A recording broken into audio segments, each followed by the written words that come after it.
I think it's the difference between trying to become an influencer is that you're chasing those vanity metrics. When you're building your personal brand to start with, you need to be okay with getting the low reviews. You need to be okay with getting lower engagement. Hi guys, welcome back to another episode of the Bulletproof Studios podcast, the podcast where we bring you marketing and content advice as well as bring you along on the journey of building our own business. So on this week's episode, we are talking all about personal branding. It's a total buzzword just now, so we're going to talk about what it is, how you can build your personal brand, do you need to build your personal brand, and the difference of becoming an influencer versus just building your personal brand. So Dale, how do you want to kick it off? How do I want to kick it off? Yeah. Penalty. That's how I'm going to kick it. No. You don't even like sports ball? No, you're true. You're true. That's true. Personal branding then. So this was your idea to talk about. So it's also close to your little heart. How would you say your personal brand is? I'm going to throw it back to you. Not perfect. Nah? Not great. And I think the reason my personal brand is not really a thing right now is because I've been overthinking it. And I think that's something I want to speak about on the podcast because Yep. you can easily overthink your personal brand, which I've been doing for the last year. And I'm like, why? Like, your personal brand is just post well, we'll it. get into it. But your personal What is it? your personal brand is like who you are. So I'm like, why am I overthinking this? Yeah. So for me, very recently this year, there's been a big shift on personal branding. It's not just the title of your name or the role that you play within the business or within the company that you work for. It's like, it is more than that. But a lot of my identity was the fitness guy. I wouldn't even say athlete. I think I'd done, like you used to say to me, like, what was it when I started to run? You say to me, oh, you're not the runner though. And I was like, how dare you say I'm not the runner? And then I That gave you fire, yeah, though? but then You're like, I'll be the runner. I went and ran 100k and then continued running. But like personal branding, and that came up when I was thinking about when we were doing this episode. I was like, that was my personal brand. I was the guy who lifted weights. I was the guy that was big on that resistance training is important for your life. And then you go through this shift of, okay, why was I doing all that? Because that's how I want to be known as, and that's how I would get then business to me. It wasn't it. I think to myself, was it about getting views and becoming famous? I'm going to say yes and no, because a part of that mission was the more people that see this, then the more people I can impact. And that's really what it came down to. But then very recently going, right, okay, I'm known as the fitness guy and I'm known as the person who posts fitness content, coaches individuals. That part of the business is gone, and now I'm doing this thing over here, which is around the studio aspect. And it's like, oh, I need to change my personal brand. So I think that's an actually really good time to do this episode because you're rebuilding and I guess re-identifying, let's say, who your personal brand is. And I still feel like I'm building it because even though I stepped out of my corporate career a year and a half ago, I still feel You've like... been pussyfooting. Yeah, I've just not been... I used to feel like in the corporate space, I had a personal brand, like within places for people. You can a personal brand isn't just for business owners and entrepreneurs. A personal brand is for anyone. Anyone can have it. So when I was working in the corporate environment, I was really active on LinkedIn because that was where my clients within the corporate space was. That's where all my colleagues were. And I was known in places for people as the LinkedIn girl, the content girl, because I knew what to do. I knew, like, I shared like tips and I shared advice. And I don't know why when I became a business owner, I stopped doing that because that's probably more important to do it because it's my own business. Like, it didn't matter. Why? But I don't know. I think there was a lot of judgment, people might judge me, but I think I thought people were going to judge me. Because when I came out of when I was in my corporate career, I was like, I'm a senior content manager, so I have that title and people can trust what I'm saying because I'm a senior manager. Titles mean nothing. Like, titles are made up. It means your whole world though when you're in it. Yeah, I used to chase the title, like you chased the title. Some buzz when you're like, I'm a senior like, manager. I was like, I'm the youngest senior manager in here. Like, I can post on LinkedIn and my view counts. Whereas I think then when I stepped out of that and became part business owner with you, I was like, I don't have a clue what I'm doing. Like, I don't know how to build a business. I don't know how to do what I'm saying I'm doing. So I think I was finding my feet with how to become not an entrepreneur, because I wouldn't call myself an entrepreneur, but how to become a business owner and self-employed person. You are an entrepreneur. I know, but it's another like ick thing. Like last week I was talking about the grind and the... I think there's something to be said about it. I know. Is there a part of you though, because I was doing it, you feel that overshadowed you? Because I do worry about this sometimes. No, I don't think it overshadowed you. I think at the start I was like, you're the face of Bulletproof Coaching and Bulletproof Studios. Like, I'm fine with that. Not that I was at the side, like, I think because I was still learning. Like, I was learning how to edit podcasts. I was learning how to set up podcasts because that was like the core of our business at that time. Like, I was learning how to do that, so I didn't feel comfortable putting myself on camera and saying, this is how you start a podcast, this is how you do this, because I didn't know how to do that. Like, I just kind of jumped big fat imposter syndrome, eh? Yeah, and I think you get imposter syndrome because you've not done it. Like, I think that's the whole thing about... Totally normal. Yeah, but like, if you're saying... If like, I started my personal brand journey, you want to call it that, like, when I first became self-employed. Like, if I started saying, this is how you build your podcast, this is how you build your business, this is how you become an entrepreneur, I would have total imposter syndrome because I don't know how to do those things. Yeah. So I think that's obvious. So if you've got an imposter syndrome, you need to learn how to do it and stop pretending you've done it, if you know what I mean. Yeah, I know we'll probably get into the tips of this, but what you could have done is go, hey guys, I'm starting my journey doing this and I'm learning this, and then sharing the journey. That is what I should have done. That builds your personal brand. That 100%. Like, I should have said, like, come with me in my journey as I quit my 9 to 5 and start my corporate career, start my own business that I have no idea what to do. That would have been my personal brand at that stage. But I think I was just nervous of what people thought of me. Yeah, it's a big one. And I think when you come out the corporate career, because a lot of the time when I left my job, I think a lot of people maybe thought, well, I think they thought I was stupid for doing it, and also thought, who does she think she is that she can do it? So I had that in my head, thinking like, if I start posting stuff, they're going to be like, like, what's she known? Yeah. And that put me off a lot. But now, I think when you're running your own business, you grow a thicker skin. Like, I don't, like, see if I post a video and I act stupid, or like I say the wrong thing, or I'm posting it, like, I don't really care anymore. So like, and Do you think it's just time's passed though? Yeah, I think time's passed, but I think it is like the thicker skin part of it. Yeah. And then also, I think it's the content that I consume now. Like, the people that I consume content with as other business owners is... It's not just the Kardashians. Yeah. As the likes of like Alex Hormozy, Cody Sanchez, all that kind of stuff. And like, I think when you consume their content, you're like, why am I so scared to post something? Because somebody I went to high school 20 years with might laugh at me. It's even strangers, mate. Like, just call me mate. Yeah, but like, think about it, strangers, mate. People who don't even know you, they knew you when you were in school. They don't know you me. Like, the 20s. The version of Gillian is not the same. And I'm going version. on a side note here, but this was my whole argument for the funeral thing. It's like someone else, we went to a funeral recently and someone was talking about this person's life who didn't know them. And I had this like epiphany, and I was like, the only person who truly knows you is you. And even though we've been together for 13 years, there's things in my childhood, like found that picture the other day and you were like, who's that? What's this? What's that? And I was like, there is a part of our life before we met that we don't know, and there's things that we even forgot in our time being together, just because, I guess, human beings. So, don't know where I was going with that, but... what you're going to do, tell everybody what you're going to do now for your funeral, deals planned ahead. Yeah, I'm going to make a YouTube video. And that's going to get played at the funeral, apparently. Absolutely, I think that's a fantastic idea. What are you going to do though? Are you going to like do a YouTube Said video? that out loud. That'll be a great business model. Coming soon. Are you going to do one every year, because you don't know when you're going to die? Like, hopefully it's a very, very, very long time, but... You see what Mr. Beast done now? No. Mr. Beast is the biggest YouTuber now, right? Jimmy, not Jimmy. Oh, okay. Biggest YouTuber, when he had less than 1,000 subs, he recorded multiple series of YouTube videos and he scheduled them for 20 years, for 10 years, for 15 years. So one came out recently and he's got under 1,000 subs and he's still at uni and all that, and he's like, hi future me. Hopefully we're doing this YouTube thing for a living. Hopefully we've got 10,000 subscribers. He's got over 100. I don't know how many has he got? Is it over 100 million? Yeah. He's the biggest YouTube channel. He is a billionaire, and it's like, wow, that's actually, I just think those messages are so sentimental.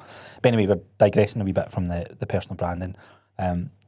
the reason I was asking it back to you, because sometimes I feel because this is still a gym, I want to get rid of the gym. I want the gym because I love working out, but there's a part of me that wants to get rid of it, because when people come in here and look at the gym and I go through the whole story of how it started, sometimes I hate telling that, because I'm like, I don't want people thinking I'm just like, oh, and then I just gave a job to my wife came into business because it's my business. I want it to be yours. Yeah, like, do you know what I mean? Do you feel like I do that sometimes? What, feel like you make it ours? Or Like, feel you do get overshadowed? No, I don't. I think like at the start, there was a lot of things like when I felt like I knew what I was doing and I was running stuff more.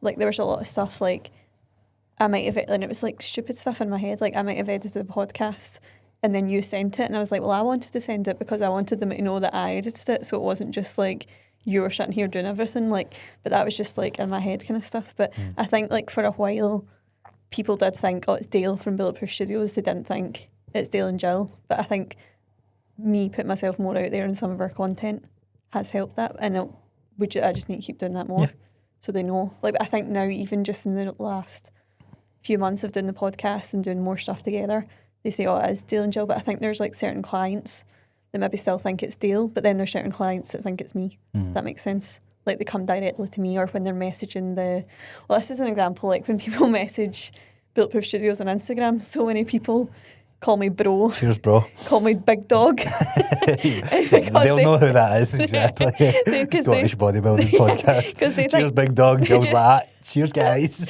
They just assume it's Dale. So like people say to me like, hey, big dog, and I'm like, sup. I'm like, just go with it. But a lot of times I did go with it, and I started talking how you would talk. So I'm like, hey mate, what's up? And I'm like, this isn't me. But like, honestly, I want see next time when they do that, I want you to reply. Can I reply? Cheers, dogs. No, don't do that. Why? Don't do that. We'll lose a client. So I have to say, hey big dog, and I just reply with a video of me going woof. But I want you to reply a picture of yourself saying like, dog. cheers, dogs. Right, so personal branding, let's get into then. So we explain how would you define it then? Personal brand, and this is, I think it's a total buzzword, and I think it started on LinkedIn, and I think it started. You think so? Yeah, I think it started on LinkedIn like years ago.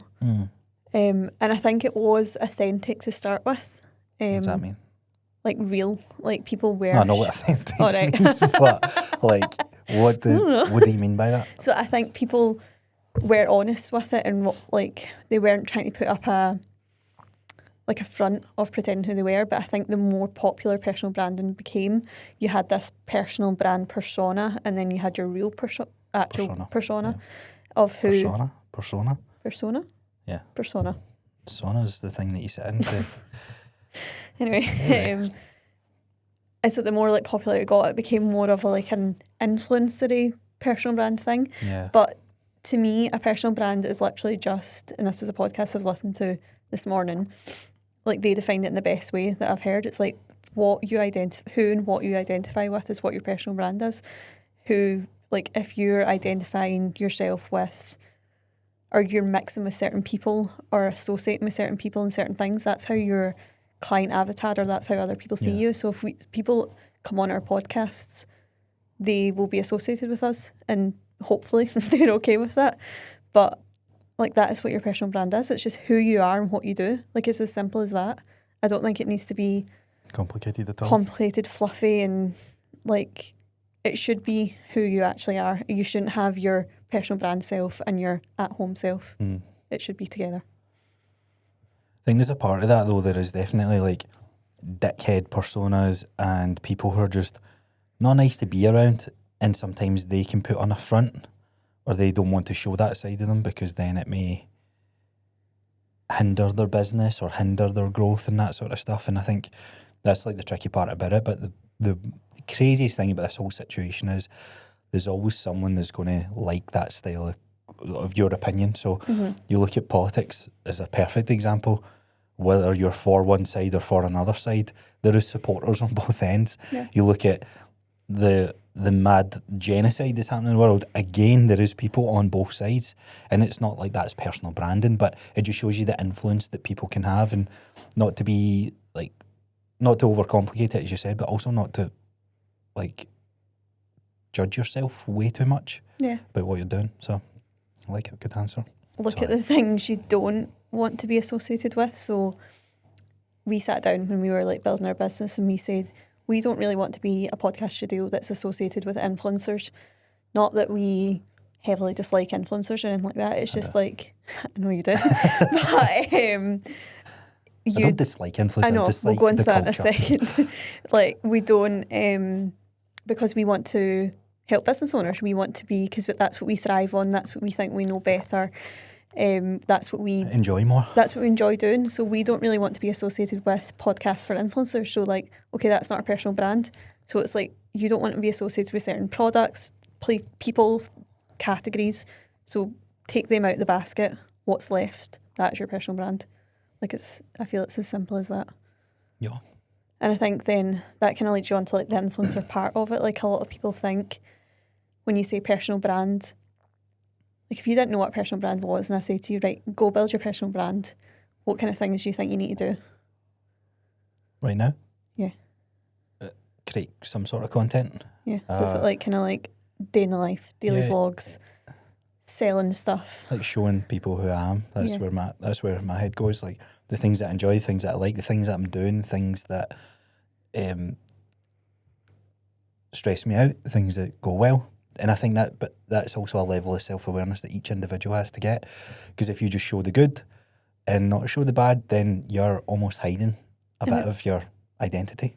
That is kind of like the influencer part of it, because you get influencers who are they're living as content creation. They do stuff for brand deals. They're running a business because they want to be an influencer, not because they want to actually have a successful business. They want to become famous. Yeah. I think that's also part of a personal brand. Like, you need to think, am I building this personal brand because I want to become famous, or is it because I want to grow my business? Me and you, we want to grow our business. Yeah. We don't want to become famous. Yeah, I really don't care about likes, views, and that sort of stuff. It can be a metric, but which I'm sure we're just about to move on to there, but you can make, I think I said this on one of the earlier podcasts, you can make a piece of content that will, if it's people scrolling online and we look at the 7 billion people on earth, those who have phones, when they see that video, what's going to attract majority of them is going to be something that's more entertainment. And I think I used like a granny falling off the bus or something silly happening. Compare that to an educational piece of content or a testimonial content or something specific that's niched down towards only entrepreneurs and business owners on a specific subject like personal brand. Then that's, even if that hits 7 billion people, those who have phones, there's going to be a massive chunk of them who aren't doing it. Mm-hmm. And that's then going to get less views, less likes, less engagement, but it's your ideal people. And I think this was the comparison, Meg. Would you rather a room of 1,000 people that are completely randomised, or would you rather a room of 50 people that is your ideal client? I'm going to take the 50 ideal client every single day of the week. Now, where we're at with our business, we need 15 more clients to be in a very, very comfortable position that then accelerates the growth of our business. Our business is going from like 1 to 2 and 2 to 3. It's like the 1 degree off change. And if you compare that on a linear line, that 1 degree doesn't seem much for these next couple of months. But in the next 6 months, the gap's going to get wider and wider and wider, and it's going to compound more. So the views, the likes, the engagement, like when you start creating content, I think I believe this is, because I've fell into the trap we've even done it just now, where we're making these funny videos and meme videos to try and gather more attention. I enjoy doing them, and there is a part of us that we need to ask the question is, what purpose does this serve of our business? And is it to just, the whole point of us doing that, is that just to purely show that, look, we're great at what we do, but we're not so serious people. I think that's David Hatch. I'm stealing that from MTN, like serious results, not so serious people. But is that why we do some of that content? Because if that's the case, then cool, let's strip feed it in to show that it's not too... That's part of your personal brand. Yeah, because we're not so serious. We're not a serious agency. But it's ways that I don't want to be like a copycat, just making like memes for the sake of memes. I feel content marketing is definitely going to evolve with that sort of stuff. But personal branding, to me, it has to go back to that. Bless you. Sorry. It has to go back to that why. It's like, if you're setting out to be an influencer, there's nothing wrong with that journey, by the way. Few of the guys I've had on and girls I've had on the podcast when I done the mindset stint, they make a really good living from that sort of stuff, and that was their dream, to get sponsored. Shout out to John, he just got sponsored with become a sponsored athlete for Gymshark. That's his goal since he was like 14, 15 or Connolly. Did he? Yeah. I didn't know that. He's left My Protein, he's with Gymshark, and that's like such a cool, what? I don't think it's Gymshark. It is Gymshark, it's ESN. Oh, ESN, right. but he's like, you can't, not, I don't believe anyone can just become a Gymshark athlete. I think you have to get invited. But again, that's and he's got a business as well. But where I'm going with this is the influencer path is very niche and unique, and I feel guys obviously go down that route as well. I see a lot of girls going towards that content because they think that's going to get them the freedom. But for me, I know if I can make really good content, show my personal branding, then I believe I can grow my business beyond any more. If it's like a financial freedom or a time freedom, than an influencer, or becoming an influencer, if that makes sense. I don't know how much Kylie Jenner gets paid for one post though. Yeah, but there's like, yeah. So, but even if you take that to the extreme, yeah.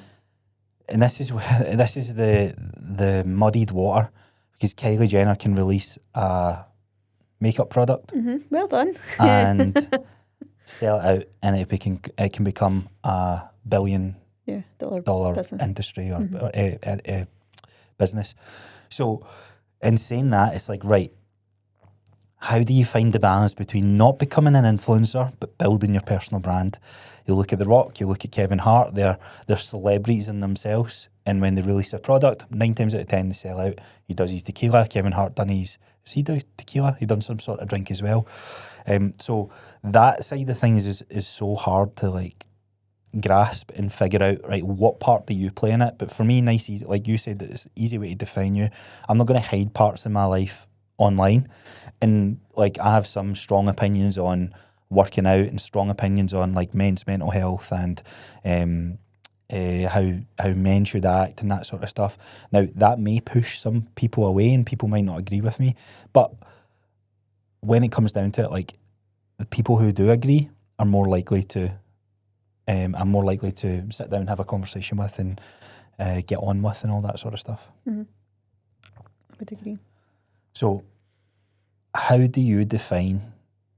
going to define not being an influencer and building your personal brand? I think it's the difference between trying to become an influencer is that you're chasing those vanity metrics that we spoke about. So to become an influencer, if you want a company to send you PR packages or pay you to use their product, you need to be having a set number of likes, engagement, followers. So you need to have big metrics. You need to be chasing those vanity metrics.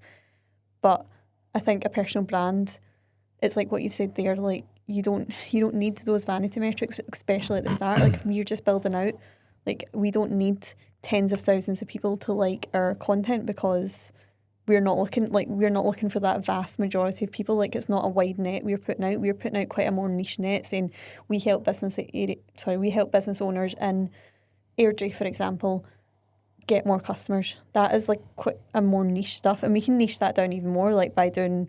Yeah, I think we should. It's not there's a part of us just now. It's like, right, let's just figure it out. By doing certain sectors, by doing certain like Industries, new business owners and industries, whatever it is. So I think when you're building your personal brand to start with, you need to be okay with getting the lower views. You need to be okay with getting lower engagement, as long as it's still converting. So if you're putting out posts, so for example, if we put out a post and it maybe only got 40 likes or something like that, and under 1,000 views, and we're like, did that really perform that well? Well, yeah, actually, because we got like off the back of that, we got 3 people inquired, and now 2 of them are now working with us as full-time clients. So it's like that worked really well for us. But if we went down the influencer route, or the route of trying to make something go viral, and it got thousands of views and loads of likes and loads of comments, but it wasn't anything educational, it wasn't anything valuable. So what was the point in us doing that? Just to get a wee boost, serotonin boost for us. Like it was funny, like when I done that content at Cooper's birthday, like I was like, I'll post loads of educational stuff on, well not loads, but I'll post educational stuff about our studio, and I'll get average likes or whatever. I post one video of Cooper eating a steak and it got thousands of views and hundreds of comments, and I'm like, what like, what is that I was about? just having this conversation with Kat there because she was like, oh, I'm annoyed at TikTok because she's trying to post this sort of thing, and then to like you said, she posts something about, I can't remember what she said she posted, but they end up getting thousands of likes, and it's like, yeah, but do you want those thousands of like now?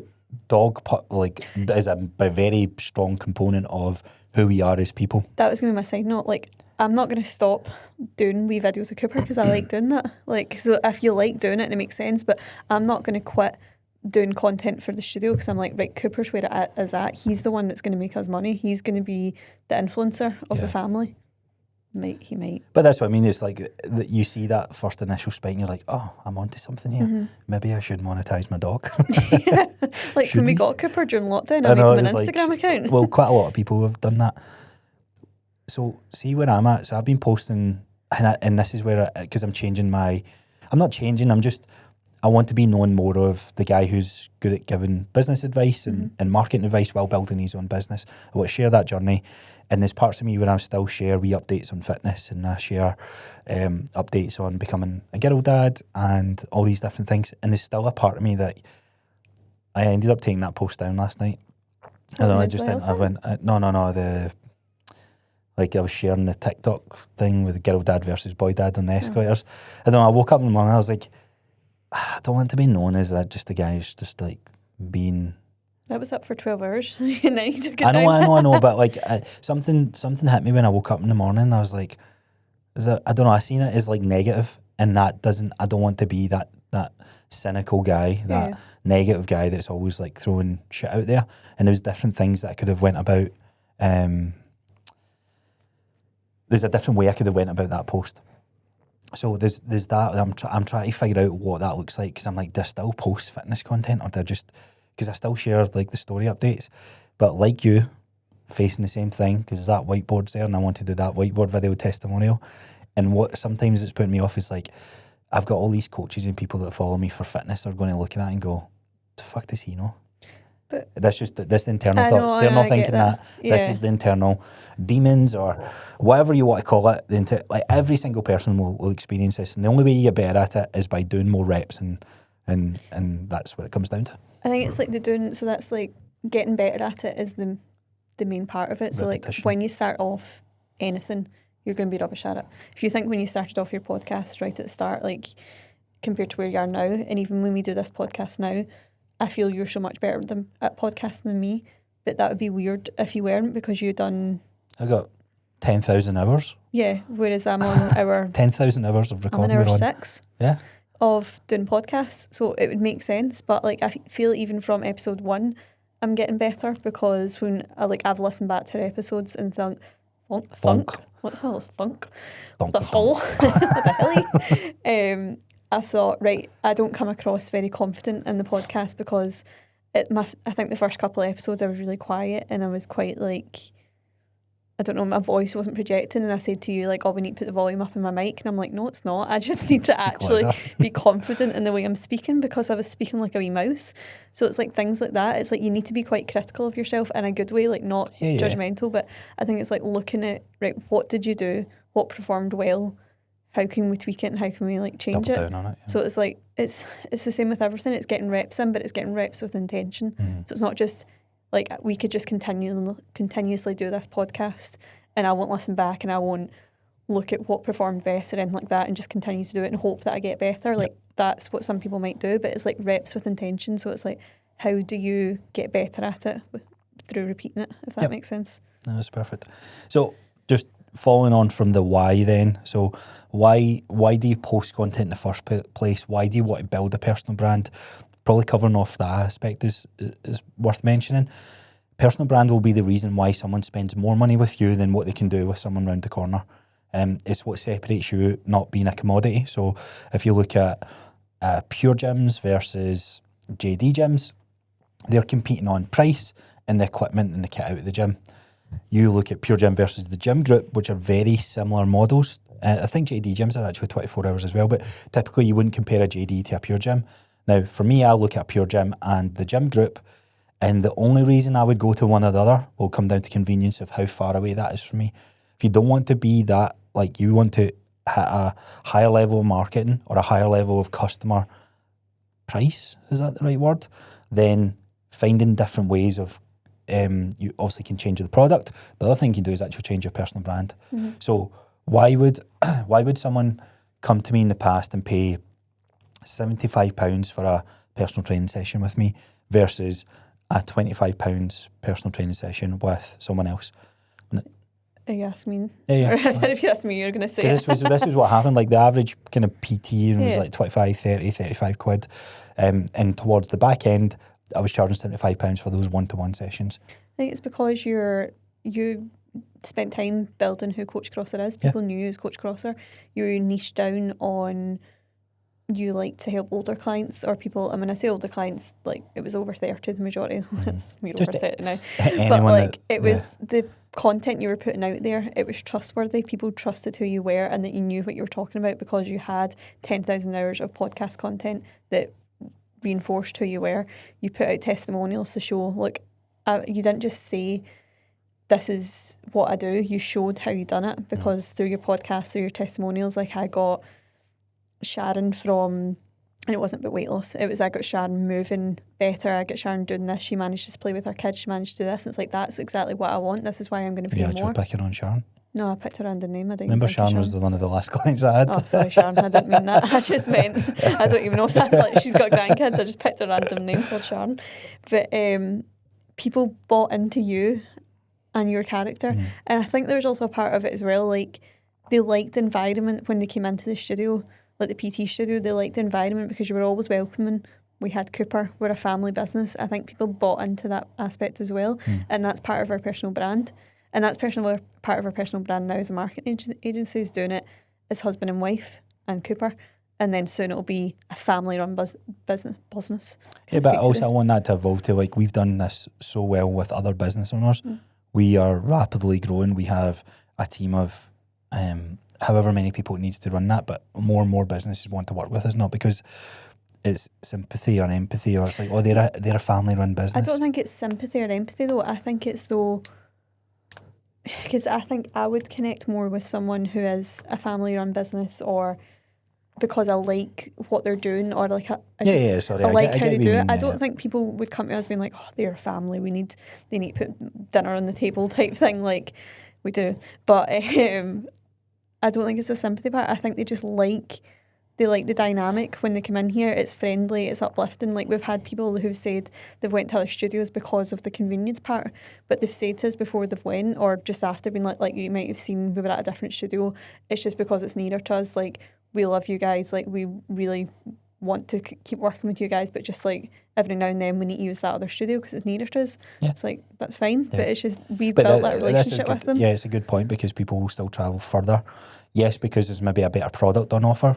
If take the podcasting is actually a good example, because we are at least two, maybe three times the price of another local podcasting. And that's not to say that we're doing that because we're better or anything like that, but we, rather than us competing on price and service, because every podcast can buy these panels, buy this backdrop, buy these cameras, buy these lenses, but it's the service that you deliver and the people that you connect with. That's really what separates you from. There's a reason why Hormozy was able to sell $105 million worth of books that was released for free the next day, and it's because of the value and the trust that he built up with his audience in the niche subject that he was talking about as business owners. People were still giving him money because they're like, I'm in debt to you, like I owe you a lot of stuff, I want to support you on the mission that you're on. Like that's the ultimate personal, that's the ultimate way of looking at personal branding. Because that's like, people don't feel sorry for Alex Hormozy and feel they need to buy it. Like that's what they just want to support, and they want to like, they're like, you've given me so much value, I want to give you that back. Yeah, and they're also going like, I want the hard copy of it because I know this is a valuable item or product. So yeah, the why is important. Like the content piece, we are speaking more to the business owners, more to you guys that are running the day-to-day stuff. And the reason that you started that was like independence, to be your own boss, financial freedom, might even be to have flexibility and all that sort of stuff. But it's all make or break by the number of customers that we can get and how much we can charge to those customers. So if you want more customers and be able to charge more, you can't just bump your prices up and expect that to be the easy flex. A strong personal brand behind that will be the reason why people do that. Gary Vee tells an amazing story on when he was when he figured this out for the wine business, and he was running his dad's wine shop, and he said to the team that when people are ordering, see if they've got a Twitter account and see what they're tweeting about. And there was that guy who found that he was a big football fan for one of the quarterbacks, and he sent him it was like a signed jersey or something like that. That's like going above and beyond to customer service. Yeah. So he sent it, nothing happens. A month goes by, nothing happens, and then it gets to like week 5, and then they phone up and it's like, we've just had a $6,000 order come in from Texas.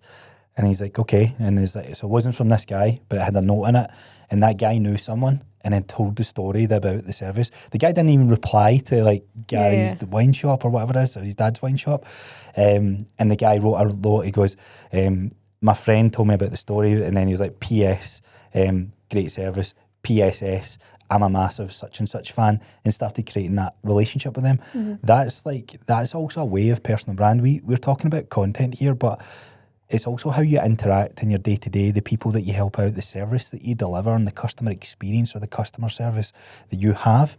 That's personal branding. It's how you communicate, and it's, again, not just in content. Like, go back to what we said, like, people might have this persona of who they think they are, and that's their personal brand, but they're completely different. Like, if people see us online as who we are, like when they come into the studio, that's who we are. When we're at home, that's who we are. Maybe more tired versions, but like okay.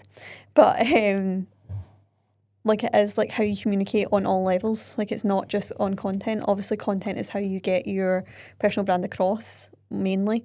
But like when people come in and use your service, or even just inquire with your service, like we've had people who have signed up to podcast blocks, and we've kind of thought, right, we've charged them for this podcast block, but actually they've asked us about 1,001 questions. Should we be charging more to cover that question? It's like, well, not really, because they've now just upgraded, or they've now just renewed their podcast block like for the next season because we help them so much. Yeah, it can't always be a financial transaction, but what that does do is go, right, that's a good service that we're giving here. Let's bring that into some of the other, like, offer that to like more people who come through the studio. Yeah. Cool. So that's the why. Anything else we want to cover off here? No, I think like the reason why is why to do it. That's the way to do it. Yeah. I think the only other thing I'd say is like maybe your personal brand, which we've kind of said already, but I feel your personal brand changes with seasons. You know how I'm a fan of seasons. I love a good season of life. Yeah, you're going to learn more information. You're going to develop as a human being, as a character, as a husband, a wife, a mother, father. Like, with more life experience comes more of your development of who you are, and that's going to shine through in a different way. Like, there might be a time where I don't know, I don't game as much, for example. Like, that was a big part of like who I was. I wasn't really into fitness, then I was big into gaming, and that's sort of just something that has now evolved into something else. I might start hating anime, or might pick up I was going to say pickleball, paddle. I'm playing paddle now, becoming a Tory. Like, you're not life becoming a Tory. It's a Tory sport, just in case people think you're actually becoming a Tory. I don't want that personal brand. But yeah, like you have to roll with the punches, man. You just need to find who you are. I think what made me think of that is someone came in at the podcast studio. I won't name drop them, but like they came into the studio and we were just talking about content and personal branding and stuff like that. And he was saying, because things have changed in his life, and he was saying like, I don't know who my personal brand is. He's like, I'm really struggling to put out content because I don't know who I am just now, because things have changed in family and stuff like that. And he's like, who am I? Like, who am I to say this? Who am I to say that? And like, I think like we briefly spoke about it, which is while we were setting up for the podcast. So we didn't really speak much about it, but I wish now I want to go back to that conversation and speak about what we're speaking about now, because it's like I know like your personal brand it's just who you are. Like, it's what we said, it's who you associate yourself with. And this person, I just don't want to say about it, but this person from the outset, you would think they do have a really good personal brand. Yeah. they're really good at content. They're shit hot at what they're doing. But even them, they're in their head being like, I don't know who I am. I don't know what I'm doing because things have changed. There's one thing we skipped over here, which is a lot of people, like, we're in a weird position that sometimes we absolutely overlook. A lot of, like, when we've went around Airdrie and looked at the businesses that are here, none of them are posting content, right? So that's one part of it. But none of them are posting content to build their personal brand. Is this different conversation? What's some tips that you would say to people to help them build their personal brand? So you need to bear in mind, people hate being on camera, they hate talking, they hate seeing their voice, they hate seeing their face. What's your tips to them for that? I think if you're getting started, if you haven't started on your personal brand at all, I think it is first sitting down and doing what we spoke about, like what do you want to be known for? Who do you want to be known as? I think that's the first part you need to like try and understand. I think then if you're getting down to the technical part of it, of like, I don't like speaking on camera, I don't like doing, I don't like the sound of my own voice, I don't like how I look on camera and stuff like that. I think it's getting back to that whole thing, you just need to get over yourself. Mm-hmm. Like if you want to be a business owner in 2025 or 2026, because we're almost in 2026, you need to be showing who your personality is. Like I think that is a thing that all business owners should be doing, putting you at the forefront of it, unless you're someone like McDonald's, who is a well-established brand business who've been going for years and years. You need to be putting yourself at the forefront, and as harsh as it sounds, I think you just need to go over it. Like, but you can refine that skill through what we've said, through either practicing digesting content from other content creators that relate to you and your business, or if it is hiring someone else to come in and help you with it, like Bulletproof Studios. But if it is hiring someone to outsource it, because we find that a lot with the clients we work with, they said we hate being on camera, we hate doing it. We come in, we help them, and once we've left, they were like, that was so much easier because you guys were there directing us, telling us what to do. We didn't have to like overthink everything. So it's then, can you outsource that? Like you outsource everything else in your business, like your finance, your cleaning, whatever it is. Like, is this something you can outsource? Because it is as important. Like if you want to grow your business, you need to be putting your personal brand out there. The tip I would say that's probably worth covering here, I know you had written it down, was the whole, like, yes, there's the fear of creating the content, but then it's what you spoke about at the start. Part of the fear, part of the imposter syndrome is because you're trying to talk about something maybe you're not too confident in. So don't go on like, here's how you edit a podcast when you're never edited a podcast before. Here's how you build a business when you've never built a business before. And that podcast this morning, it was funny when it was like, if Warren Buffett said, here's 7 lessons I've learned through my full wealth, or whatever it was. Investment. Like, here's my investment tips and all the mistakes I wouldn't make again. You believe that straight away. You trust him because you know that he has lived and breathed it. However, if it's a teacher that is going on a YouTube video and saying it, and their identity, their personal brand is they are a high school teacher, then you're more likely to have your guard up and not believe in what they say. So you're skipping by that video. And that's not just to throw shade on the teacher, but if all you're posting is, I'm a teacher, school holidays, like this, the messaging you're putting out for your content, then that needs to change if you want people to see you as the investor or whatever. Because the thing is, that individual might actually be really shit hot at investing. Maybe not as good as Warren Buffett, or maybe like have the skills level, but obviously not the wealth. But like they might be really good and really knowledgeable, but if they've not built that expertise or that trust up through their personal brand, like I think the term they said was the lazy content is easier to digest. So like it's lazier to listen to Warren Buffett say that he's 7 tips on how to invest, because again, you believe you're not thinking like, second is that guessing right? everything that person's saying. Like a lot of stuff I listen to Alex Hormozy, he is the expert in content. When he says something, to me that's Bible. You trust it. Like I trust it. Like I'm like that is right.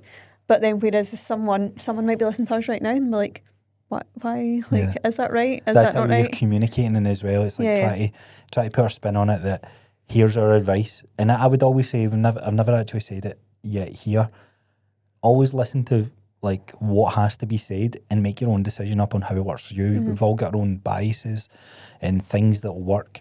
And the primary, I'll always pull this back to working out, because some workouts work really good for some people, but don't work so good for other people. That's not to say that workouts don't work. It's to go, right, that style of workout isn't working for me. Let me find something else that works. It's the whole, like, everything you said in that. It's like not saying that just writing off content doesn't work for me. No, you haven't worked out how to get content to work for you. And it's the same, like, if you're seeing like a few videos, if you batch record a few videos, you post them all and you're like, they don't work, social media, organic content doesn't work for me. It's like, right, are you just going to be so stubborn that you're just going to be like, nah, I'm never doing content again, and you're never going to use that, what is technically a free channel of advertising, you're just never going to use it again? It's like, no, come on, like, it's working for Alex and Mosey, it's working for, if it works for other people in your industry, it works. You're just not doing it effective they are to better you. than you. I like that whole, like, if someone's making it work, you need to put your ego at the door and recognise that they are better than you at something. So figure out what that is and see if you can do more of it or do it better. Like, so many people think social media and marketing is so hard, and at parts it is, or it doesn't work, but it's like, it has never been easier for 1,000 people to see your advertising. If you think maybe like 10 years ago, if you wanted 1,000 people to see your business, you would have had to pay so much money for a billboard, for a TV ad, for leaflets. whatever. You've for then the time to deliver it. Whereas you literally have this potential phone in your hand that I can record a 30-second video, put it out for free, and people will see it. Like, it's wild mental. that people think they're like, oh, but it's so unfair, the algorithm and stuff like that. It's like, yeah, but you just need to keep doing what is true to your business and what your customers want to see. If it doesn't work, right, let's tweak it and change it. But if something has worked, not like it's your top performing post, what did you do there? What did you not do in your other posts? How can we tweak it? How can we change it so that it's actually going to perform better each time? And this is where the metrics don't matter, but this is where to look at your metrics in terms of, right, forget about thousands of views, millions of views. Let's say you post 10 videos and 8 of them get 150 to 200 views. That's like the 200 view trap on TikTok that you see. But one of them gets 400 and then the other one got 300. Look at those two videos, because something was different there that really connected with the audience. And then ask yourself, was it more virally meme type content that you don't want to be doing more of anyway? Right, cool, cut that and then figure out the reiterations of those other 8 videos. Good way to look at it. I think as well, like, when if you're going to have a content day, for example, like sometimes we'll have a content day, which we need to do this week, where we'll go in, batch record a load of videos, and that'll be our content day, our content done for the next few weeks. We do that with a lot of clients, but it's the pre-work you need to put into that as well. Like, you get a lot of people who will just be like, right, I'm recording content today. You sit down and you're like, I don't know what I'm going to say. I'm just going to... You see a lot of people, we've done that the last couple of times and it's pissing me off. Yeah. Like, as we sit down and we're like, oh, what's the topic like? And I was like, oh, like, we really should have just gave this like half an hour worth of prep and our life would be so much easier. It is. I want to try and get this analogy right, and I need to think about it in my head first. You say something first. I love pre-workouts. Nah, I actually don't love pre-coffees. Coffee's where it's at.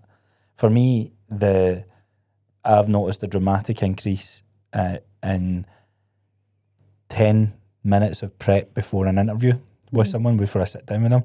But rather than sit, like, I've done podcasts and I've got a skill in podcasting where I can just be curious of the conversation. But the difference of just doing like 10 to 15 minutes of prep on that individual before we sit down and speak helps that podcast go so much better. It's an ounce of pre-work will save £1 in post-editing. Yeah, I heard that this one. Big Mosey, eh? Yeah. Mosey Nation. So he was saying it was like, so if him and his team do... You should convert that to the UK metrics. I know, it's like that gram and kilogram? Yep. Okay, there we go. Okay. Because that's how you couldn't get it. You're like, I don't even know what an ounce is. What's an ounce? So a gram of pre-work will save a kilogram in post-work, post-editing. So he was saying that, like, if him and his team sit down and actually plan out the videos, plan out the hook you want to do, the middle part, the call to action, plan out the theme of the videos. Is it going to be educational? Is it going to be entertainment? Is it going to be intergenerational? What's the mix of it? Entertainment and educational. How do you say that word together? Educational. No, educational entertainment. Never mind. Edutainment. That's the new buzzword apparently. So if it's going to be that, it saves his editing team so much more.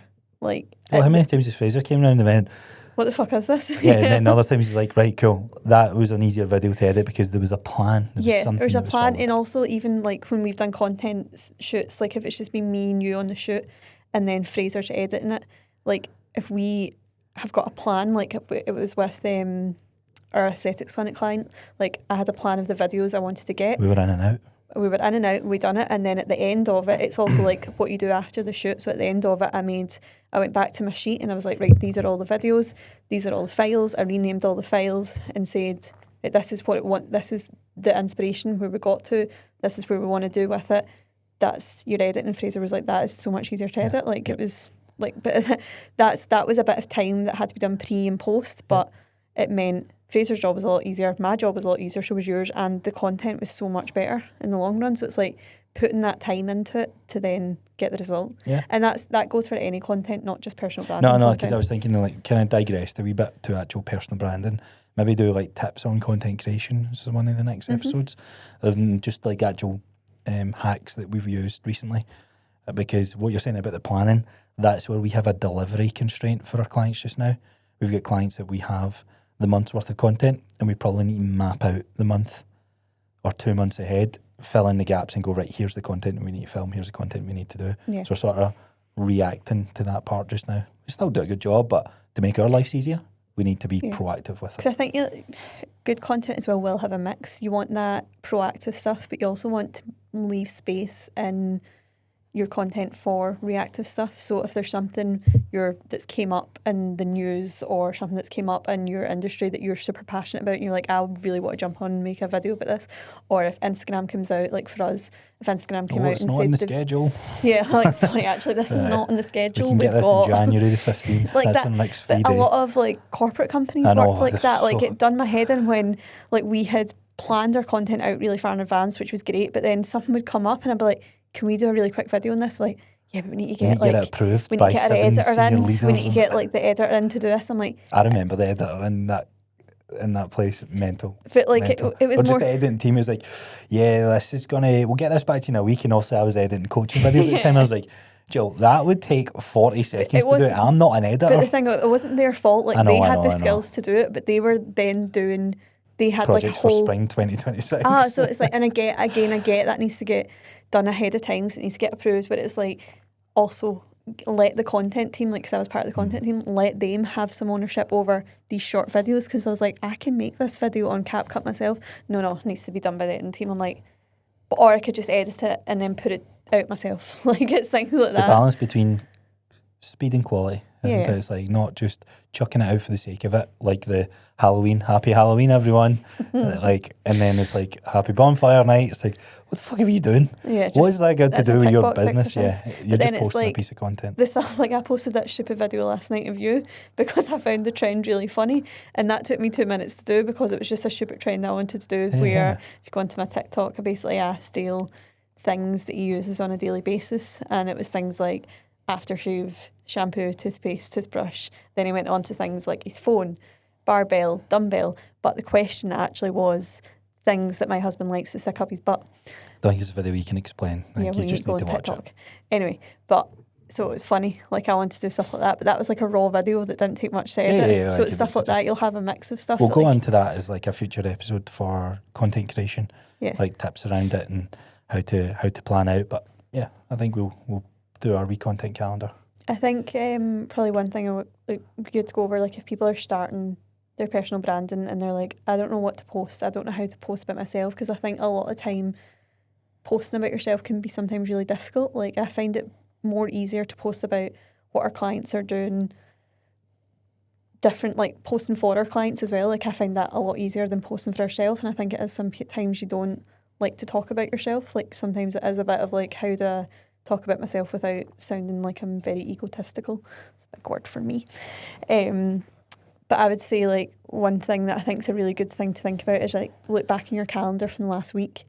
What meetings have I had? What conversations have I had? Is there anything that was like really interesting or any key topics that came up?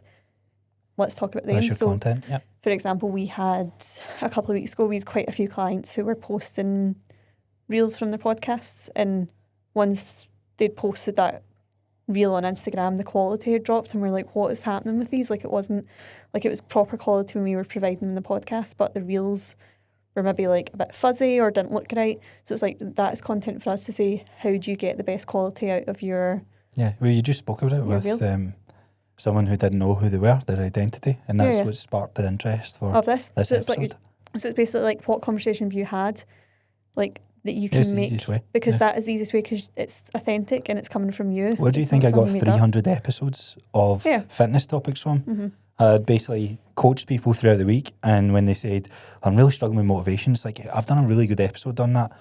What is it you're struggling with? And the X, Y, and Z are like, I've got a different perspective on how to talk about this same subject I've posted tons of content on, but I'm going to now say it again, because In a different people way. are always learning, the people are always want. Sometimes you just need that wee trigger, that wee response to go, right, cool, that's got me back on.